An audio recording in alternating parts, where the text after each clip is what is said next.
Got the whole world in your hands. You got the... Hello again, here's Bharat from Palmistry Unplugged. And we are doing a series now on the Lifeline. In the last video, we just did a general introduction. And today we'll start with the beginning of the Lifeline. I present the diagram once again about the three primary lines. Now, I think I mentioned this before, but the Lifeline is showing the general course of how your energy flows. And the beginning of the Lifeline is very important. First of all, the first thing you have to look at is where does the Lifeline begin? Does it begin on the palm side of the hand, or does it begin on the side, or it begins on the back? So that's a very important consideration. It should begin in front of the palm. You should see, if you're looking at the palm, excuse me, you should see the front of the palm, the front of the line. And if it's starting like beyond that, if it's extended, that means the Lifeline is too big. It's too, and this causes some difficulties with people, especially if also the heart line, which we'll talk about later, is also wraps around the palm.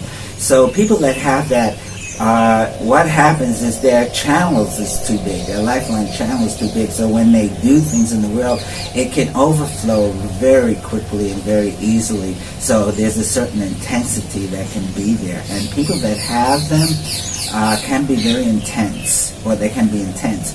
And if they go into extremes, like doing a lot of drugs or staying up for 2-3 days without sleeping, they can go into breakdown. And it's very common for a person who has wrapped around Lifeline, hotline, to have mental collapses and actually have to be hospitalized. So these people, you have to really caution them to not to go into extremes, keep things in the middle road, keep things balanced. So that's when it wraps around. Now, the beginning of the Lifeline, it shows how you connected to, how the soul connected to the body.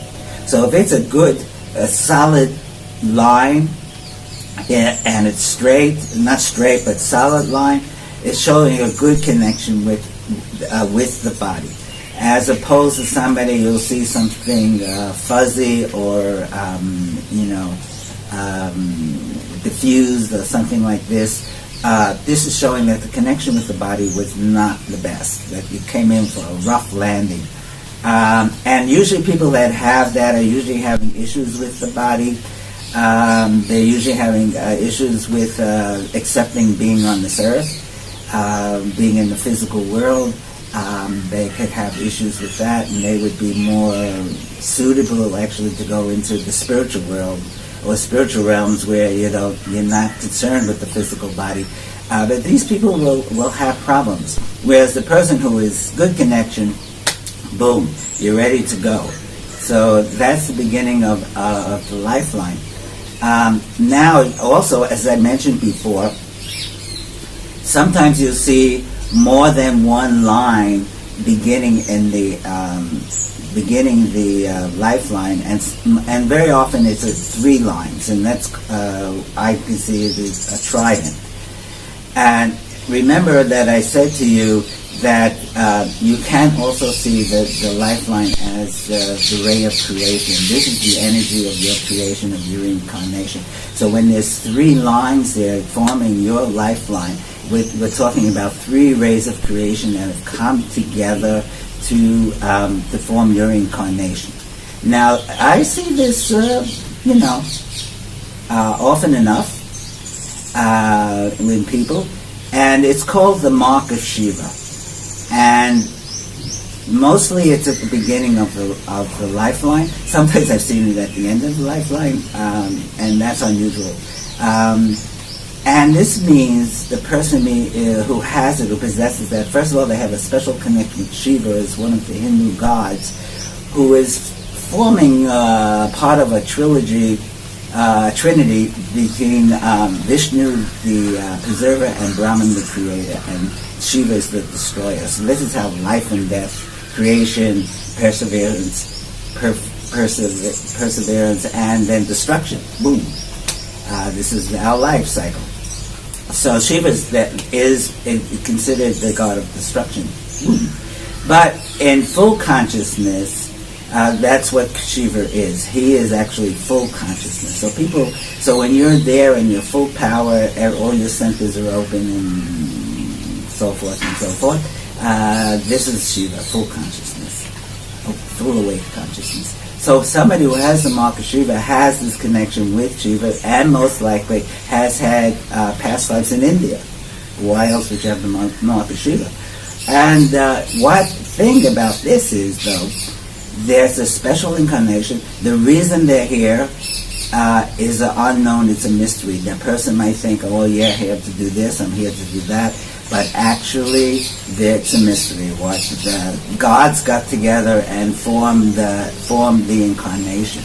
So what usually happens when these three rays come together, they don't always fit together exactly, because it's three separate units. So things are not always in synchronization. So the people that have the mark of Shiva very often have difficult lives. So that's the mark of Shiva at the beginning of the lifeline. Now we get to a little bit further on. The next little area of the lifeline, let's say 2 millimeters or so, or 2 centimeters, 2 centimeters or so. This is showing the early childhood, and that is represented until the lifeline splits, and or if it's connected with the headline, and when it starts to curve down around Venus and wrap around Venus. So that is considered the early childhood. And this is an extremely important area. It gives a lot of information. First of all, it's on top of the male Mars area, the mount of Mars, the plus Mars, and it's below the mount of Jupiter. So this is also giving a lot of information about the early family life, what situation the person was born into. Was it a stable situation? Was it emotionally stable? Of course, you have to, emotionally stable, you have to check with the beginning of the hotline, of course. But this is more, for my regards, is more dealing with the father, with the male, how the family unit is. This is very kind of male, how economics and all the different aspects that happen in the childhood, that won't happen in the childhood. So if you see breaks, islands, chains, we will talk about this, actually, the different marks that you can see on the line, so it will be the topic of the next video that I'm doing. But anytime you see some sort of affliction there, weakness, it's a weakness. And depending on the severity of it. Now, if you see little slashed lines coming up from the positive mount of Mars, that's also showing that there would be some male aggression. Also, the mother, a female, can act as a male. Male aggression coming at the person. It also can mean accidents or childhood illnesses. So it's a little bit non-specific in that way, so you need to inquire about these things. Except for accidents, I don't usually volunteer it first off. I wait till they say something.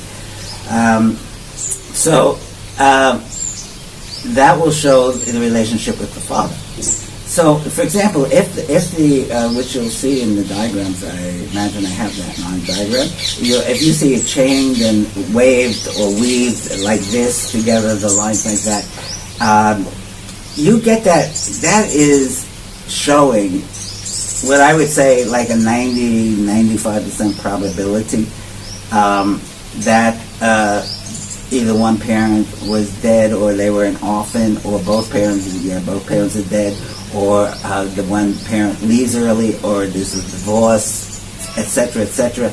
And at least there means that the person is being born into a very heavy family life situation. That is 100%. Whether they're orphan or not, that's more down on the 90%. Or that one parent died early or something like that. But horrendous childhood would definitely be there. And I tell you, it's not common for me to see a clear lifeline at the beginning of the lifeline. It's usually there is trauma. So if there's, now we'll talk about this when I talk about the positive mount of Mars, because I will be doing that shortly.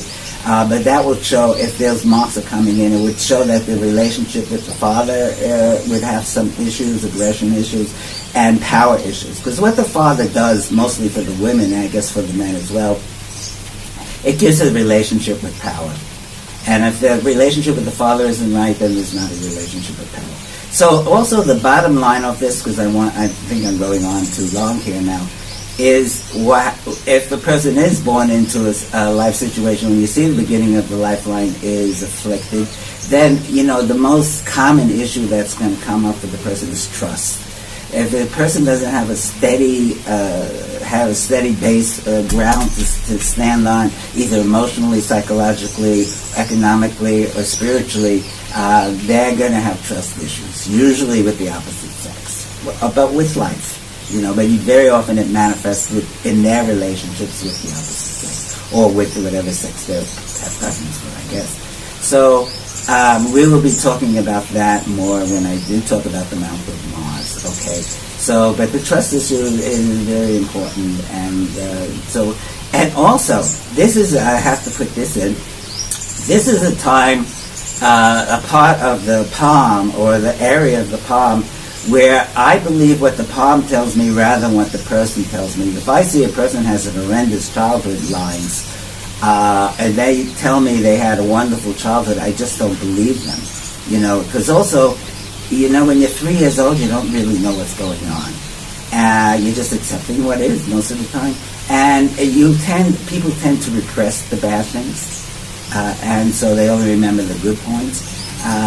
So this is what I call 150% accuracy, because I believe it before I believe what the person tells me. Okay, so I want to end now. I feel like I've been going on too long with this. And this is Bharat. I'm from Palmistry Unplugged. And you can download my book, or you can buy a hard copy of it through Amazon or through iBooks, eBooks, and Nook, Barnes & Noble. So my book is available. And you're also welcome to have a reading with me. You're also welcome to ask me questions when it deals with the science of palmistry. I will see you on the next video. Okay, thank you, and have a wonderful day. Got the whole world in your hands. You got the whole